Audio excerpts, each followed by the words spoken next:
সম্মানিত মুসল্লিয়ান কেরাম, পর্দার আড়ালের অত্যন্ত শ্রদ্ধেয় মা ও বোনেরা,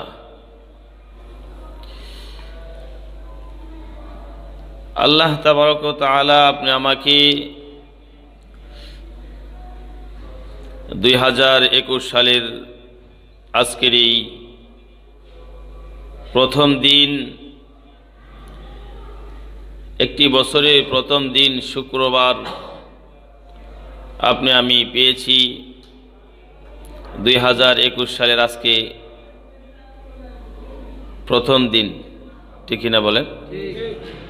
আর দিনটা হলো শুক্রবার। দিনটা এই বছরটা শেষ হবে শুক্রবার দিয়ে, আলহামদুলিল্লাহ। এই বছরের শুরু হলো শুক্রবার দিয়ে, আবার এই বছর শেষ দিন যেদিন হবে 2021 সালের শেষ দিন, সেই দিনও শুক্রবার।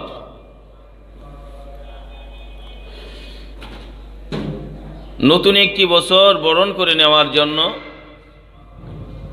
যেভাবে যে লাইনে আমি আগাইতেছি, দুনিয়ার মানুষ গত রাত্রে 2021 সালকে বরণ করে নেওয়ার জন্য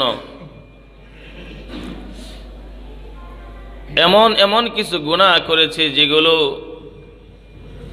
আমাদের ধর্মে অনেক উঁচু মাপের গুনাহ, ঠিক না বলেন? হয়তোবা আমরা করি নাই, কিন্তু আমাদের দেশে আন্তর্জাতিকভাবে নববর্ষ পালন করা হয়েছে।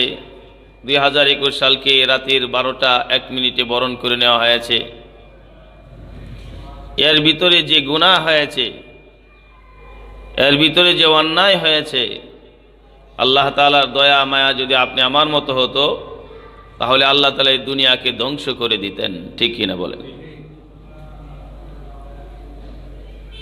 প্রত্যেক এলাকায়, প্রত্যেক থানায়, প্রত্যেক দেশে, শুধু বাংলাদেশে না, সারা বিশ্বে গত রাত্রে এই 2021 সালকে বরণ করে নেওয়ার পেছনে অনেক গুনাহ হয়েছে। তবে আলহামদুলিল্লাহ, মুসলিময় কিছু মুসলমান ইমানদার আল্লাহর গোলাম গত রাত্রে মাহফিলের বয়ানের মাধ্যমে, মাহফিলের শেষ প্রান্তে মুনাজাতের মাধ্যমে 2021 সাল আরম্ভ করেছে, আলহামদুলিল্লাহ। 2020 যখন আরম্ভ হয়েছিল, আমি ছিলাম মদিনায়, আলহামদুলিল্লাহ। 2021 সাল, 20 সাল যখন আরম্ভ হয়েছিল, কোথায় ছিলাম? ডিসেম্বরের 23 তারিখ গেলাম, আসলাম জানুয়ারির 10 তারিখ শুক্রবার। গত রাত্রে মাহফিল ছিল পুবের গাঁও, ওই যে কলেজের পাশে, সেখানে মাহফিল হয়েছে, অনেক মুসল্লিরা এখান থেকে গিয়েছেন। আমরা মুনাজাতে ছিলাম, যখন তামাম পৃথিবীর মানুষগুলো বড় বড় গুনাহ নিয়ে ব্যস্ত, তখন মুষ্টিময় কিছু মানুষ পৃথিবীর বিভিন্ন প্রান্তে এরকমভাবে মুনাজাতের মাধ্যমে 2021 সালকে বরণ করে নিয়েছে, আলহামদুলিল্লাহ। আমাকে এক যুবক বলল, হুজুর আজকে রাত্রে 2 রাকাত নামাজ পড়ব, নামাজ পড়ে আল্লাহর কাছে মুনাজাত করব। আল্লাহ, একটি বছর চলে গেছে, আরেকটি বছরে পদার্পণ করেছি, বিগত দিনের গুনাহগুলো মাফ করে দাও, আর সামনের যে 21 সাল আরম্ভ হলো, 21 সালের ভিতরে যেন ভালো হয়ে চলতে পারি, তৌফিক দান করো। যুবকটা ভালো না খারাপ? এমন তো একটা যুবক, আর তার মতো হাজারো যুবক আল্লাহকে ভুলে গেছে, নামাজ ভুলে গেছে, ঠিক না? শুধু তাই নয়, সে যে ইমানদার মুসলমান সেটাও সে ভুলে গেছে, ঠিক কিনা বলেন? মুসলমান আনন্দ করবে, মুসলমান ধর্মের ভিতরে আনন্দ আছে, আছে না নাই? স্বামী তার স্ত্রীর সাথে আনন্দ করবে, ফুর্তি করবে। যতক্ষণ স্বামী স্ত্রীর ভিতরে আনন্দ ফুর্তি হবে, ততক্ষণ পর্যন্ত আমার আল্লাহ তাদের স্বামী এবং স্ত্রীর আমল নামার ভিতরে আল্লাহ তাআলা সওয়াব লিখতে থাকবেন, সুবহানাল্লাহ। নানা নাতি এরকমভাবে আনন্দ করে না, ফুর্তি করে না? এটার ভিতরেও সব। সুবহানাল্লাহ। মুসলমানের ধর্মের ভিতরে ফুর্তি আছে, আনন্দ আছে। আজকে জুমার দিন আমরা যারা ধনী মানুষ, আমরা যদি ঘরের খাবারটা একটু ভালো পাকাই, ভালো খাবারের ব্যবস্থা করি, নতুন জামা পরিধান করে এরকম জুমার দিন আতর লাগায়ে সুন্দর মতো সেজে মসজিদের দিকে আসি, তাহলে এই যে জুমার দিনের খাতিরে আমার ঘরের খাবারটা আমি ভালো করলাম, উন্নত করলাম, আমি ধনী মানুষ বিদায় আতর কিনেছি, এরকমভাবে ভালো জামা কাপড় পরিধান করে আমি মসজিদে আসলাম। রাসূল করিম বলেন, ধনী মানুষ যারা, তাদের জন্য জুমার দিনটা হলো ঈদের দিন। সুবহানাল্লাহ। জুমার দিনটা কি দিন? কাদের জন্য? যারা ধনী মানুষ। রাসূল করিম বলেন, যারা গরিব মানুষ, ওই সমস্ত গরিব মানুষের জন্য যাদের ভালো খাবারের ব্যবস্থা করতে পারে না,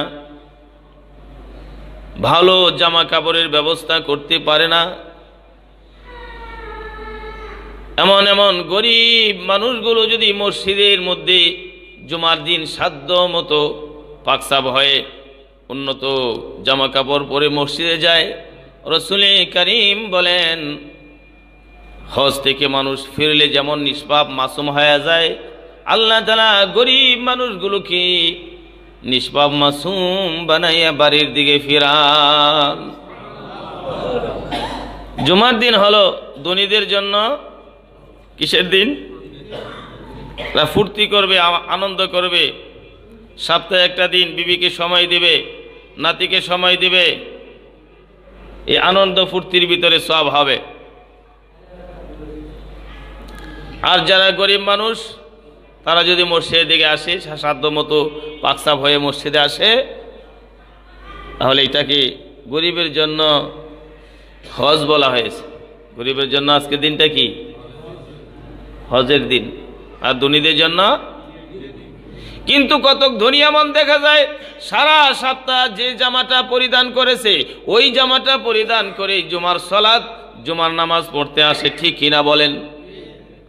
কত ধনী মানুষকে দেখা যায় নামাজে আসছে না তার বন্ধুর বাড়িতে গেছে, বোঝা যায় না, নাকি আল্লাহর বাড়িতে আসছে, কোনো চিহ্ন নাই। সারা সপ্তাহ শার্ট গায়ে দিয়া, লাল জামা গায়ে দিয়া, এরকমভাবে গেঞ্জি গায়ে দিয়ে নামাজ পড়েছে, জুমার দিনও সে শার্টটা গায়ে দিয়ে আসছে। ঠিক কিনা বলুন?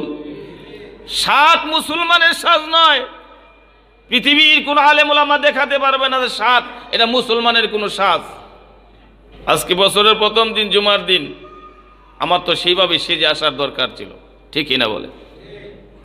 আজকেও দেখা যাবে কতক মুসলমান ধনী মানুষ পাঞ্জাবি আছে করে, ঠিকই গেঞ্জি গায়ে দিয়ে নামাজ পড়তে আসছে। এখানে যেমন বিশ্ব ফুটবল খেলার মাঠে আসছে আর কি, এরকম মনে হয়। এগুলো মুসলমানের অন্তরের ব্যাপার। অন্তরে যার আল্লাহর ভালোবাসা আছে, আল্লাহর মোহাব্বত আছে, সে যখন আল্লাহর কাছে যায়, তখন তার সাজের ভিতরে, তার নমুনাতে বোঝা যায় তার কলিজার মধ্যে আল্লাহ আছে। ঠিক কিনা বলুন? আমি আমার বিয়ের বাড়িতে যাব, প্রধানমন্ত্রীর কার্যালয়ে যাব, কোন জামাটা কিনবো? যেটা প্রধানমন্ত্রী পছন্দ করে। ঠিক কিনা? আমি কোন জামাটা পছন্দ করব? আমার বন্ধু যে জামাটা পছন্দ করে। ঠিক কিনা? যুবক ভাইয়েরা ভালো বুঝবে। যদি বান্ধবী বলে দেয় আমি কিন্তু এই এই কালারের জামা পছন্দ করি, প্রকৃত ভালোবাসা যদি তার থাকে, এই যুবকে ওই জামাটাই পরিধান করে তার বান্ধবীর সাথে দেখা করতে যাবে। ঠিক কিনা বলেন? এটা তো নাজায়েজ কাজ, জাহান্নামের কাজ, সেখানে শক করে গেল। এতটুক ভালোবাসাও যদি আপনি আমার অন্তরের ভিতরে আল্লাহর প্রতি থাকতো, তাহলে আল্লাহ, আল্লাহ রাসূল বুজুর্গানে দিন যে জামা পরিধান করেছেন আমি সেটা পরেই মসজিদে আসতাম। ঠিক কিনা বল? মুসলমান আনন্দ করবে, ফুর্তি করবে, ইবাদত করার মাধ্যমে ইবাদত করবে। ইবাদতের ভিতরে সে স্বাদ পাবে, এত আনন্দ পাবে, এত মজা পাবে, পৃথিবীর জমিনে অন্য কোনো জায়গায় গিয়া অন্য কোনো কাজের ভিতরে এত মজা পাবে না। ইবাদতের ভিতরে যদি মজা না থাকতো তাহলে মানুষগুলো দৈনন্দিন 5 বার দুনিয়ার সমস্ত কাজ ছেড়ে দিয়া মসজিদের দিকে দৌড়াইতো না, ঠিক কিনা বলেন? নামাজের ভিতরে মজা আছে না নাই? এরকম ভাবে কোরবানি দিচ্ছে মানুষ, লক্ষ লক্ষ টাকার কোরবানি দেয়। সবাই গোশত খাওয়ার জন্য কোরবানি দেয় না। 1 লক্ষ টাকার গোশত কিনলে দেখা যায় আরো যে জন্তুটা, সে জানোয়ারটা কিনেছে, যে পশুটা কিনেছে, এর মধ্যে যা গোশত হবে এর চেয়ে বেশি গোশত সে কিনে পাইতো, ঠিক কিনা বলেন? সুন্দর গরুটা এরকম ভাবে সে কোরবানির জন্য কিনেছে। কিনার মাধ্যমে, এই কোরবানি দেওয়ার মাধ্যমেও একটা মজা, একটা স্বাদ আছে, ঠিক কিনা বলেন? কত যুবককে দেখা যায় এরকম ভাবে নামাজের যখন আজান হয়, যখন হাইয়া আলাস সালাহ বলে ডাকা হয়, তখন মসজিদের দিকে দৌড়ায়, ঠিক কিনা বলেন? এই যুবক নামাজের ভিতরে মজা পাইছে, নামাজ পড়ার পরে তার ভিতরে আনন্দ লাগে, তার মনের ভিতরে একটা ফুর্তি লাগে, ঠিক কিনা বলেন? মুসলমান ইমানদার আল্লাহর গোলাম, কিসের কারণে আজকে আমাদের যুবকেরা, কিসের কারণে 2021 সাল বরণ করার মাধ্যমে মানুষ গুনাহ করলো? ব্যাপারটা কি, কারণটা কি? কিছু মানুষ ওই দিন মোনাজাত করে কাঁদে। ওই যে এক যুবক আমাকে জিজ্ঞাসা করে, আমাকে বলল, হুজুর আমি 2021 সালের আজকের এই প্রথম রজনীতে মানুষ গুনাহ করতেছে, আমি 2 রাকাত নামাজ আদায় করে আল্লাহর কাছে তওবা করব, বলবো আল্লাহ বিগত বছরের গুনাহ মাফ করে দাও, 21 সাল যেন আমি ভালোভাবে চলতে পারি, তৌফিক দাও। এমন কিছু যুবকের কারণেই দুনিয়ার নিজাম ঠিক আছে, ঠিক কিনা বলুন? ইবাদত করার পরে এমন একটা স্বাদ, এমন একটা আনন্দ, যে আনন্দটা অন্য কিছুর ভিতরে পাওয়া যায় না। এই জন্য আল্লাহ তাআলা 1 মাস সিয়াম সাধনার পরে রমজান মাস চলে গেছে, শাওয়াল মাসের 1ম তারিখে আল্লাহ তাআলা একটা দিন ধার্য করে দিয়েছেন। ওই যে 1 মাস রোজা সিয়াম সাধনা মুমিন বান্দা রেখেছে, এরা তো বড় আনন্দিত। এদের ভিতরে তো এরকম ভাবে এরা তো বড় আনন্দিত। আল্লাহ তাআলা বলেন, এই আনন্দটা শেষ করবা শাওয়াল মাসের 1 তারিখে, আমি আল্লাহ তাআলা ওই দিনটাকে তোমাদের জন্য ঈদ বানিয়ে দিলাম। ঈদ মানে খুশি, ঈদ মানে কি? এই আনন্দ খুশির ভিতরে এটা কিন্তু রমজান মাসের কোনো অংশ না, ঠিক না? এটা শাওয়ালের 1 তারিখ, ঠিক কিনা বলেন? মুসলমান ইমানদার আল্লাহর গোলাম, কেন আমাদের কাছে ইবাদত মজা লাগে না? কেন ইবাদত করার পরেও আমাদের কাছে এরকম ভাবে ইবাদত বুঝা মনে হয়? কেন মসজিদের ভিতরে বেশি সময়, একটু সময় বেশি লম্বা হয়ে গেলে পরে আমাদের কাছে বড় সমস্যা মনে হয়? কেন মনে হয়? ওয়ালিমান খাফা মাকাম রাব্বিহি, আল্লাহ তাআলা সূরা আর রহমানের ভিতরে আল্লাহ তাআলা বলেন, পরকালের ভয়, পরকালের আদালতের ভয়, পরকালের হিসাবের ভয় যাদের কলিজার ভিতরে, দিলের ভিতরে আছে, আল্লাহ তাআলা ওই সমস্ত মানুষের জন্য 2টা জান্নাত রাখছেন। কয়টা জান্নাত? কয়টা জান্নাত? একটা হলো রূপার জান্নাত। এই রূপার জান্নাত মানে এর ভিতরে যা আসবাবপত্র থাকবে সব হবে রূপার, সুবহানাল্লাহ। দ্বিতীয় নাম্বার জান্নাত হলো স্বর্ণের, অর্থাৎ এর ভিতরে যা প্লেট থাকবে, চামিচ থাকবে, সব হবে স্বর্ণের, ঠিক কিনা? আল্লাহ তাআলা বলেন, আমি যারা আমার পরকালের আদালতের ভয় করে, ওই সমস্ত মানুষ এই ইবাদত করে মজা পায়। কারণ হলো তাদের সামনে রয়েছে 2টা জান্নাত। কয়টা জান্নাত? এরা হাঁটতে চলতে জিকির করে, 5 ওয়াক্ত নামাজ তো পড়ি, মুহূর্তের জন্য, 1 সেকেন্ডের জন্য আমি আল্লাহকে ভুলে না।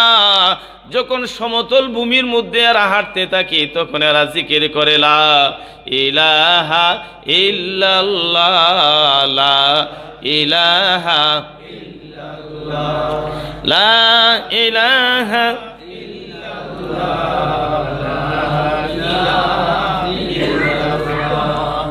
যারা আল্লাহওয়ালা হয়, যারা আল্লাহকে দিলের ভিতরে স্থান দিয়েছে, যারা ইবাদত বন্দেগী করে এরকম ভাবে স্বাদ পায়, আনন্দ লাগে, ফুর্তি লাগে। ওই সমস্ত মানুষগুলো যখন উপরের দিকে উঠে, মনে করেন পাহাড়ে উঠলো বা সিঁড়িতে উঠলো বা নিচু থেকে উপরে উঠতেছে, ওই সমস্ত মানুষগুলোর জিহ্বার ভিতরে তখন আরেকটা জিকির চালু হয়ে যায়। এরা তখন বলে আল্লাহু আকবার, আল্লাহু আকবার। সবাই আল্লাহু আকবার, আল্লাহু আকবার, আল্লাহু আকবার, আল্লাহু আকবার। যারা পরকালের আদালতকে ভয় করে, ওই সমস্ত মানুষগুলো যখন উঁচু থেকে নিচের দিকে নামে, তখন এদের জবান বন্ধ থাকে না। এরা তখন বলে সুবহানাল্লাহ, সুবহানাল্লাহ, সুবহানাল্লাহ, সুবহানাল্লাহ, সুবহানাল্লাহ।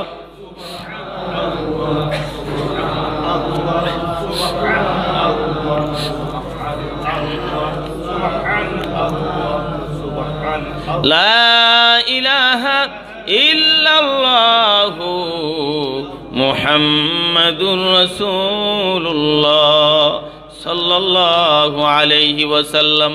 ওয়ালিমান খাফা মাকামা রাব্বিহি জান্নাতান ফাবিআইয়ি আলাই রাব্বিকুমা তুকাজ্জিবান। আল্লাহ তাআলা বলেন, যারা এরকম ভাবে পরকালের আদালতের ভয়ে দুনিয়ার সমস্ত খারাপ কাজগুলো ছেড়ে দিয়েছে, খারাপ থেকে বেঁচে থাকে, পরকালে আল্লাহর আদালতে হিসাব দিতে হবে, এই ভয়ে যে ব্যক্তি খারাপগুলো পরিত্যাগ করে ভালোগুলো ধরেছে, ওই সমস্ত মানুষের জন্য আল্লাহ তাআলা বলেন, আমি আল্লাহ তাআলা তাদের জন্য দুইটা উদ্যান রেখেছি। সুবহানাল্লাহ। দুইটা জান্নাত তারা পাবে। একটা জান্নাত হলো রূপার তৈরি, আর একটা জান্নাত হলো স্বর্ণের তৈরি। সুবহানাল্লাহ বলেন। এই নিশায় ওই জান্নাত পাওয়ার জন্য যারা দুনিয়ার জমিনে আল্লাহকে ভয় করে, আল্লাহকে পরকালের আদালতে আল্লাহর সামনে দাঁড়িয়ে হিসাব দিতে হবে, এই ভয় যাদের অন্তরে আছে, ওই সমস্ত মানুষগুলো একা একই গোপনীয় কোনোদিন আল্লাহর নাফরমানি করে না, ঠিক কিনা? ওই সমস্ত মানুষগুলো পানির নিচে ডুব দিয়াও এক ডুব পানি পান করে না। রোজা রাখার পরে আমরা পানির নিচে, পানির মধ্যে ডুব দিয়া পানির নিচে গিয়া এক ডুব পানি পান করলে দুনিয়ার কেউ দেখবে না, ঠিক কিনা বলেন? কিন্তু পান করি না কেন? আমার রব, আমার আল্লাহ পানির নিচেও দেখে, ঠিক কিনা? একে একই থাকুক, যে অবস্থায় থাকুক না কেন, পরকালের আদালতের ভয় যাদের কলিজার মধ্যে আছে, ওই সমস্ত মানুষগুলো কোনোদিন পাপের কাজ করে না, পাপের দ্বার প্রান্তেও যায় না। এই যে গত রাত্রে যে কাজগুলো হলো, যে নাফরমানি আল্লাহ তাআলার হয়েছে, আল্লাহ তাআলার কিছু গোলাম, কিছু বন্দা, কিছু যুবক ভাইয়েরা আল্লাহ তাআলার ইবাদত করেছে, না হয় তামাম পৃথিবী আল্লাহ তাআলা ধ্বংস করে দিতেন, ঠিক না? এই বছরটা শুরু হয়েছে শুক্রবার দিয়ে, এই 21 সাল শেষ হবে শুক্রবার দিয়ে। এ মুসলমান ইমানদার, ওই আল্লাহকে ভুলে যেও না যে আল্লাহ তাআলা এমন একটা রোগ দিছে, যে রোগের আক্রান্তে, যে ভাইরাসের কারণে তামাম পৃথিবীর শক্তি দুর্বল হয়ে গেছে, নাস্তে নাবুদ আল্লাহ করে দিয়েছেন, ঠিক কিনা? নতুন একটি বছর আরম্ভ হয়েছে। আমাদের উচিত, এই বছরটি শুক্রবার দিয়ে আরম্ভ হয়েছে, আমাদের উচিত যেন আমরা এরকম ভাবে সারা বছরে ইবাদত করে, বন্দেগী করে, যেন শুক্রবারের মাধ্যমেই এই বছরটা যেন আমরা শেষ করতে পারি। সেই মন মানসিকতা নিয়ে আজকে আমাদের সেই মন মানসিকতা তৈরি করে বাড়িতে আমাদের ফেরার দরকার, ঠিক কিনা? এই বছর শুরু হলো কি দিয়ে? শেষ হবে শুক্রবার। শুরু হয়েছে শুক্রবার। এর দ্বারা আপনি আমি বুঝে নিতে পারি আমার আল্লাহ আমাদের উপর দয়া করেছে। শুক্রবারে কি হয়? শুক্রবারে অতীতের গুনাহ মাফ হয়। সুবহানাল্লাহ বলেন। আবার এই বছর শেষ হবে শুক্রবার, ওই দিনও আশা করা যায় যে আমার আল্লাহ শুক্রবারের খাতিরে এই বছরে যা গুনাহ করেছে আমার আল্লাহ মাফ করে দেবেন। আমরা আল্লাহ থেকে মাফ চাই কি চাই না? এই জন্য পরকালের ভয়, পরকালের আদালতের ভয় যদি অন্তরে থাকে, রব্বে কারিমের ভয় যদি অন্তরে থাকে, তাহলে আল্লাহ তাআলা কয়টা জান্নাত দিবেন? জোরে বলেন। যারা পরকালের আদালতের ভয়ে এরকম ভাবে ভয় অন্তরে ধারণ করেছে, ওই সমস্ত মানুষগুলো একা একা এরকম ভাবে কোনো গুনাহ করে না, ঠিক কি না? একা একই আছে, আল্লাহ দেখে কি দেখে না? একা একই থাকলেও আল্লাহ দেখি। ইরাকের জমিনে এক যুবক নৌকার ভিতরে বসেছে, বসে বসে আল্লাহ পাকের জিকির করে। কার জিকির? যারা পরকালের আদালতকে ভয় করে, ওই সমস্ত মানুষগুলো তাদের জিহ্বাটা আল্লাহর জন্য ওয়াকফ করে দিয়েছে। সুবহানাল্লাহ বলেন। আমি হাত দিয়ে কাজ করতেছি, জবানে আমার আল্লাহর নামটা বলতে কোনো সমস্যা নাই, ঠিক কিনা? আমি পা দিয়া রাস্তা হাঁটতেছি, এমন অবস্থায় আমার জবানে আমার আল্লাহর জিকির করা এটা কোনো সমস্যা না, ঠিক কিনা বলেন? আমি ঘুমাইতে যাইতেছি, এমন অবস্থায় জিকির করে করে আমি যদি ঘুমাই, আমার ঘুমের কোনো ব্যাঘাত ঘটবে না, ঠিক কিনা? এ মুসলমান ইমানদার, জিকির করতে করতে যদি ঘুমাতে পারি, ওই ঘুমের ঘরে দিনে রাসূলের সাক্ষাৎ পাবো, ঠিক কিনা বলেন? মুসলমান ইমানদার, রাসূলকে যদি দেখতে চাও তাহলে বেশি বেশি করে এরকম ভাবে অন্তরটাকে, কলবটাকে পরিষ্কার করো, জিকিরের পানি দিয়া ধৌত করো, জিকিরের রেত দিয়া ঘষো, তাহলে অন্তর পরিষ্কার হবে, কলব পরিষ্কার হবে। অন্তরের চোখ দিয়া মানুষ এই চামড়ার চোখ দিয়া যা না দেখতে পারে, অন্তরের চোখ দিয়া তা দেখতে পারে, ঠিক কিনা? অন্তরের একটা চোখ আছে, সেই চোখ আমাদের হাসিল করা লাগবে। যুবক নৌকার ভিতরে বসা, পেটের মধ্যে বড় ক্ষুধা লাগছে, এমন অবস্থায় কোনো খাবার নাই। সুখে দুঃখে যারা আল্লাহর আদালতকে ভয় করে, সুখে দুঃখে তারা কার নাম লয়? আল্লাহর নাম নেয়। কার নাম? সুখে থাকলে আল্লাহর নাম, দুঃখে থাকলেও। ওই যুবক নৌকার ভিতরে বসে বসে জিকির করে, সুবহানাল্লাহ আলহামদুলিল্লাহ লা ইলাহা ইল্লাল্লাহ। সবাই মুহাব্বতে সুবহানাল্লাহ আলহামদুলিল্লাহ, আবার সুবহানাল্লাহ লা ইলাহা সুবহানাল্লাহ আলহামদুলিল্লাহ লা ইলাহা ইল্লাল্লাহু মুহাম্মাদুর রাসূলুল্লাহ সাল্লাল্লাহু আলাইহি ওয়াসাল্লাম। ওই আল্লাহওয়ালা যুবক পরকালের আদালতের ভয় যার অন্তরে, সে একা একা বসে বসে মালিকের জিকির করে।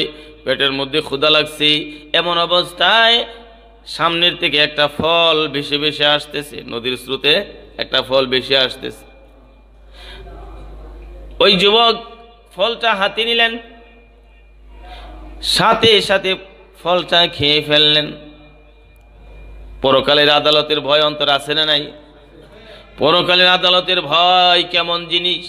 পরকালের আদালতের ভয় সেই যুবকের ফল খাওয়ার পরে আবার চিন্তা করে, আমি কার গাছের ফল খাইলাম?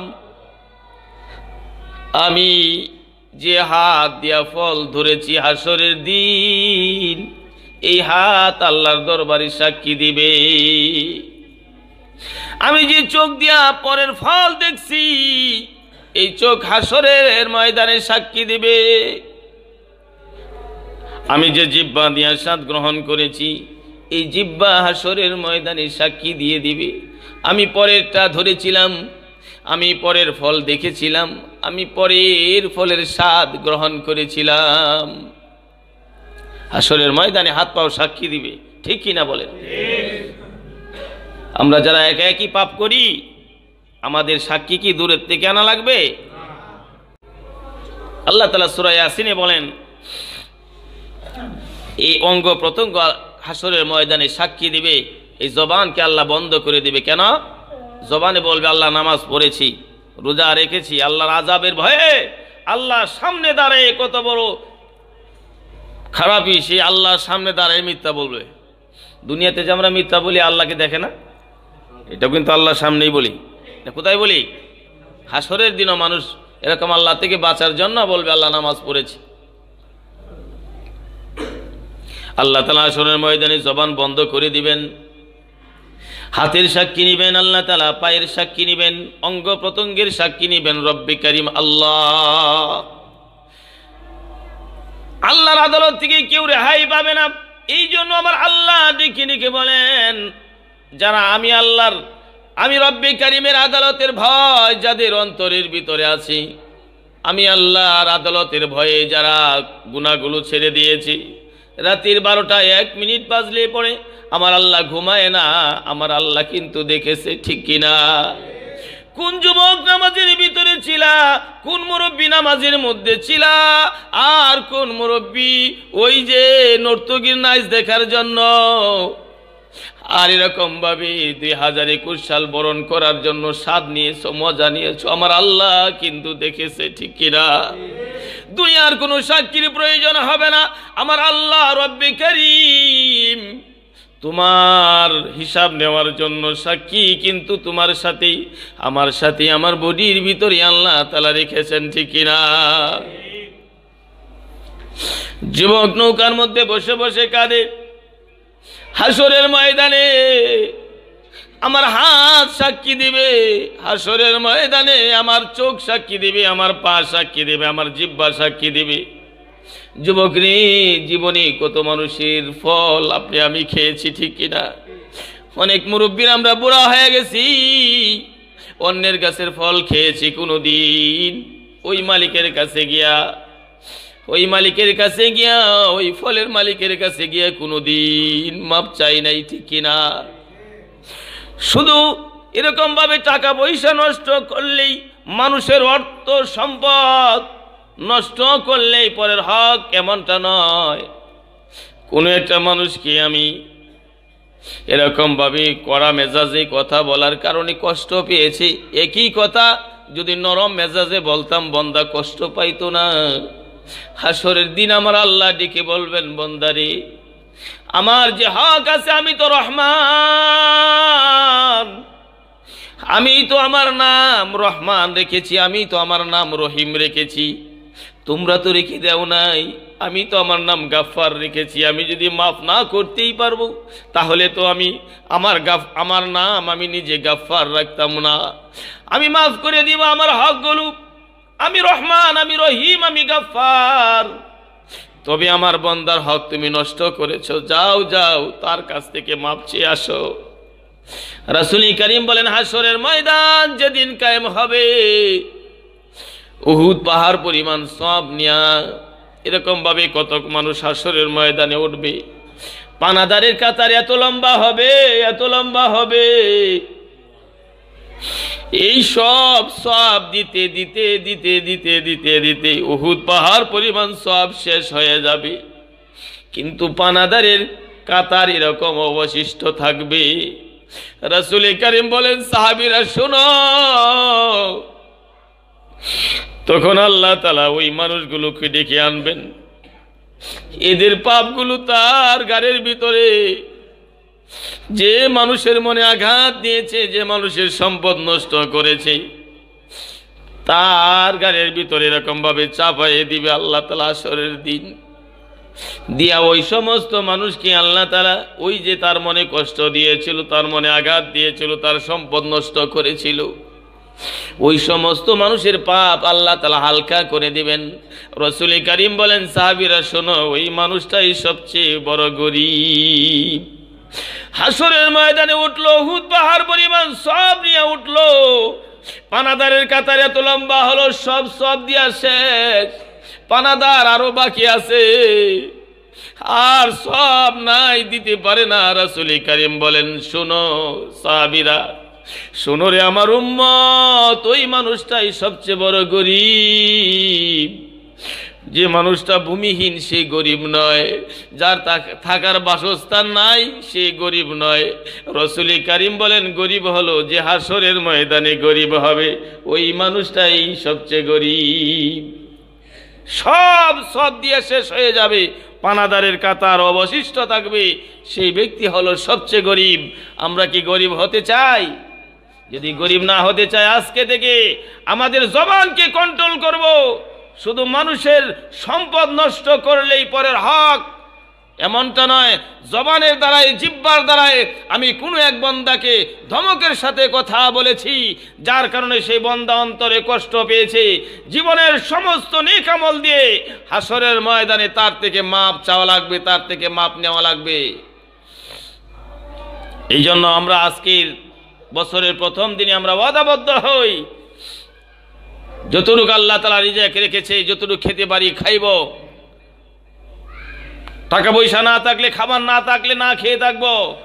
মানুষের অর্থের দিকে লোভ করব না, মানুষের অর্থের দিকে এরকমভাবে থাবা দিব না, মানুষের অর্থের দিকে তাকে এরকমভাবে মানুষের ধন দৌলত আত্মসাৎ করব না। রাজি আছি ইনশাআল্লাহ? জোরে আওয়াজ দিয়ে এরকমভাবে ধমকের সাথে কথা বলে কোনো মানুষকে আমি কষ্ট দিব না। রাজি আছি তো ইনশাআল্লাহ? যে হাদিস আমি তেলাওয়াত করেছি, আল্লাহ তাআলার রহমত ওই সমস্ত মানুষই পাবে যারা মানুষের প্রতি দয়া করবে, যারা সৃষ্টি জগতের প্রতি দয়া মায়া যাদের থাকবে, তার প্রতি তার সৃষ্টিকর্তারও রহমতের হাত থাকবে তার মাথার উপরে।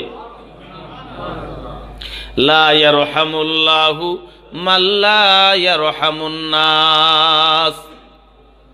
রাসূল কারীম বলেন, যে ব্যক্তি মানুষের উপর দয়া করে না, মায়া করে না,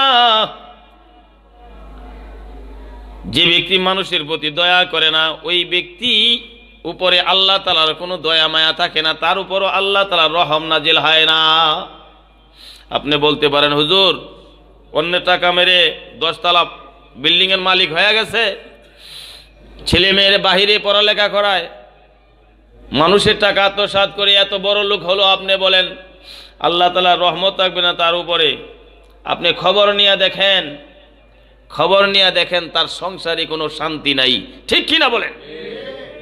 আপনি খবর নিয়ে দেখেন, যে ছেলেকে এরকম ভাবে উচ্চ শিক্ষায় শিক্ষিত করেছে, সেই ছেলে বাবাকে না জানাই বিয়ে করেছে, ঠিক কিনা? 10 তলার ভিতরে শান্তি নাই, রহম নাই। আল্লাহ তাআলার রহম যার উপরে থাকে সে এক বেলা খাবে, আরেক বেলার কোনো অন্ন নাই, খাবার নাই, কিন্তু রাত্রির বেলা এমন একটা ঘুম হয় একেবারে ফজরের সময় ঘুম ভাঙে, ঠিকই না বলেন? আর যার উপরে আল্লাহর রহমত নাই, কোটি টাকার মালিক, নাক দিয়া খাওয়াইতে হয়, ডাক্তার বলেছে বেশি খাওয়ায় যদি খান তাহলে মরে যাবেন, সাবধান। এরকম একটু খাবার সকালবেলায় অর্ধেক রুটি, দুপুর বেলায় একটু খাবার, রাত্রে বেলায় না খেয়ে থাকো, এই ঔষধ সেই ঔষধ, ঠিকই না বলেন? কোনো শান্তি নাই। আমি যে কথাটি বলতেছি, আপনি মানুষের প্রতি দয়া করেন, আল্লাহর রহমতের হাত, কুদরতি হাত আপনার মাথার উপরে থাকবে। না খাওয়ার ভিতরেও আপনার একটা ঘুম হবে, না খেয়ে থাকার ভিতরেও একটা সুখ আপনার থাকবে। সেই সুখ আল্লাহ তাআলা দিবেন যদি আপনি আমি মানুষের প্রতি আপনি আমার দয়া থাকে, মায়া থাকে। তাহলে আজকের এই বছরের প্রথম দিনে আমরা মানুষের হক নষ্ট করব না। রাজি আছি ইনশাআল্লাহ? আমরা এই বছরের প্রথম দিনে কোনো মানুষের হক, এখানে অনেক লম্বা মানুষের হকের হিসাব যখন মানুষের কাছে আসবে, কোনো মানুষের উপরে যদি হাসরের দিন বান্দার হকের হিসাব আসে, তাহলে হিসাবটা হয় লম্বা, অনেক লম্বা।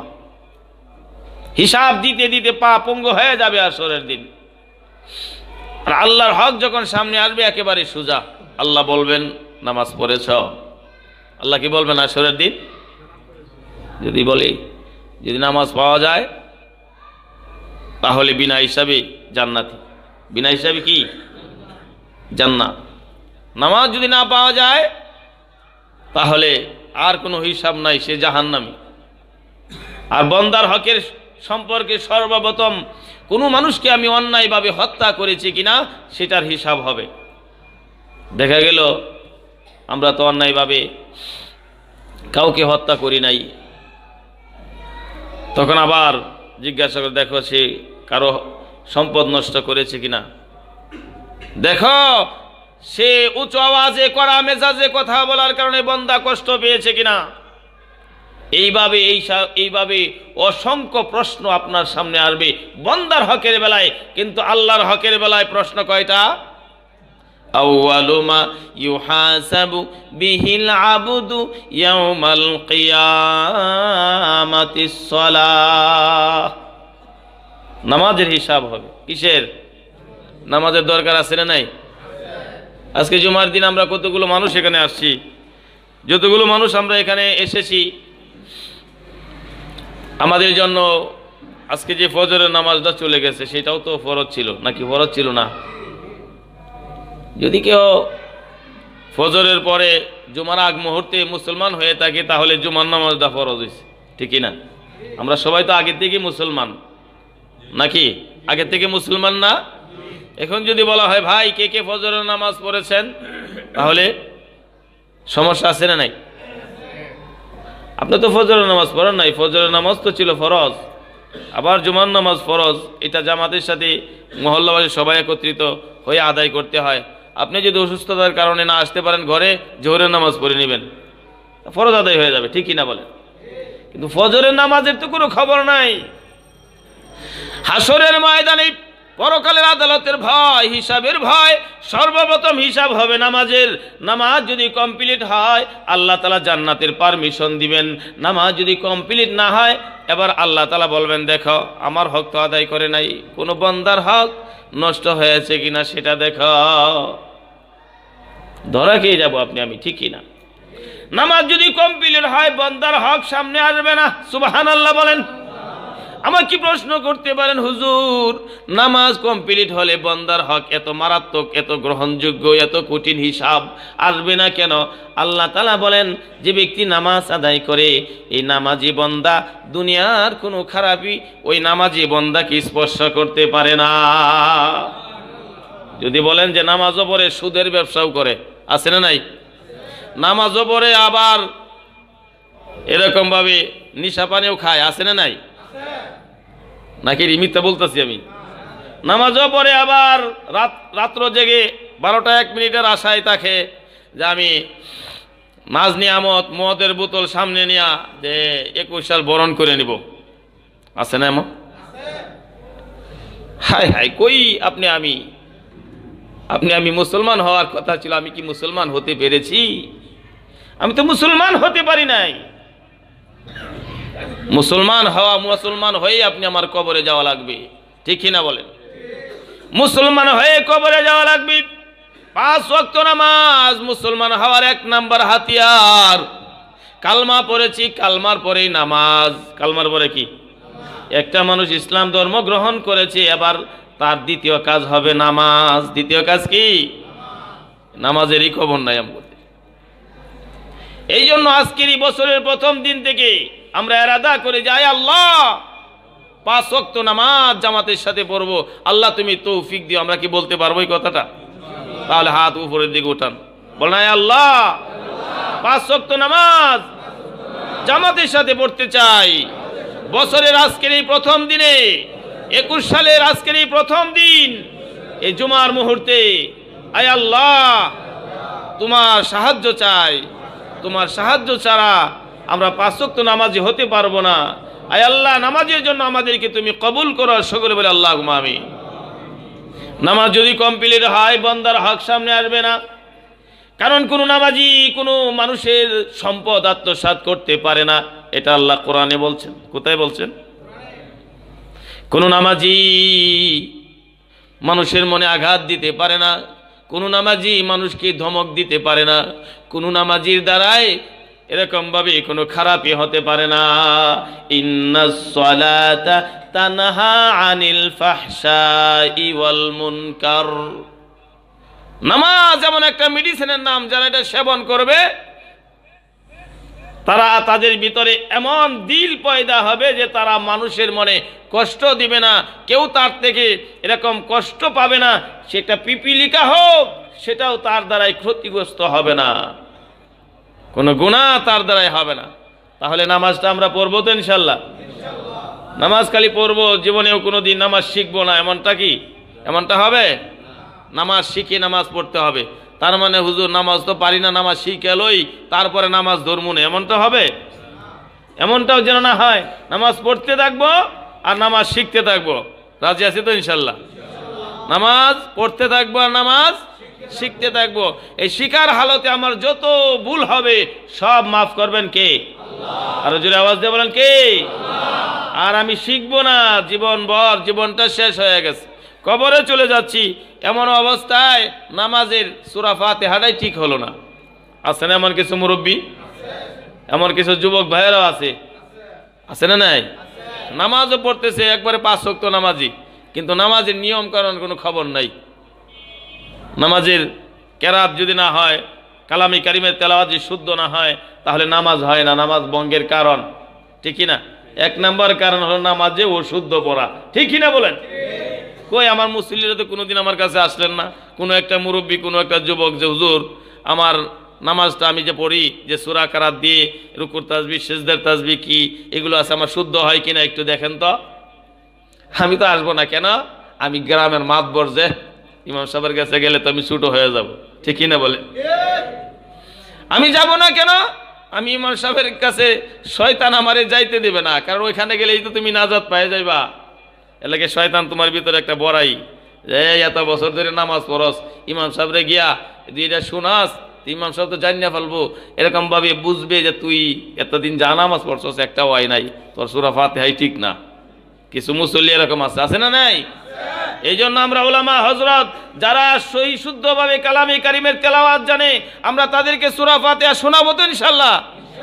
নামাজের নিয়ম কারণ আমি কিভাবে নামাজ পড়ি এগুলো তাদের কাছে বলবো তো ইনশাআল্লাহ। আল্লাহ তাআলা আমাদের সকলকে যেন সহি শুদ্ধভাবে নামাজ শিক্ষা করার তৌফিক দেন। আজকে থেকেই যেন 5 ওয়াক্ত নামাজ আদায় করার তৌফিক দেন, সেগুলো বলে আল্লাহুম্মা আমিন। আগামী জুমায় ইনশাআল্লাহ যে যুবকের আলোচনা করতেছিলাম, যে যুবক ওই যে নদীর মধ্যে, ইরাকের নদীর মধ্যে বসে ফল খায়া এবার নৌকার মধ্যে বসে বসে কাঁদে, কার ভয়ে কাঁদে? দুনিয়ার কেউ দেখে নাই, কার ভয়? আবার সাক্ষী, সে এরকম ভাবে বলতেছে তার হাত পায়ে তার সাক্ষী দিবে, এটাও তো সত্য কথা, ঠিক না? এই ভয়গুলো আমাদের ভিতরে আনা লাগবে। আগামী জুমায় ইনশাআল্লাহ এখান থেকে আলোচনা হবে। আল্লাহ তাআলা আমাদের সকলকে যেন 5 ওয়াক্ত নামাজ এবং বন্দার হক আল্লাহ তাআলা যেন পুঙ্খানুভাবে আমাদেরকে আদায় করার তৌফিক দেন, সকলে বলে আল্লাহুম্মা আমিন। বন্দার হক বিনষ্ট থেকে আল্লাহ তাআলা আমাদেরকে বাঁচার মতো মন মানসিকতা যেন আল্লাহ তাআলা পয়দা করে দেন, সকলে বলে আল্লাহুম্মা আমিন। মুর্শিদ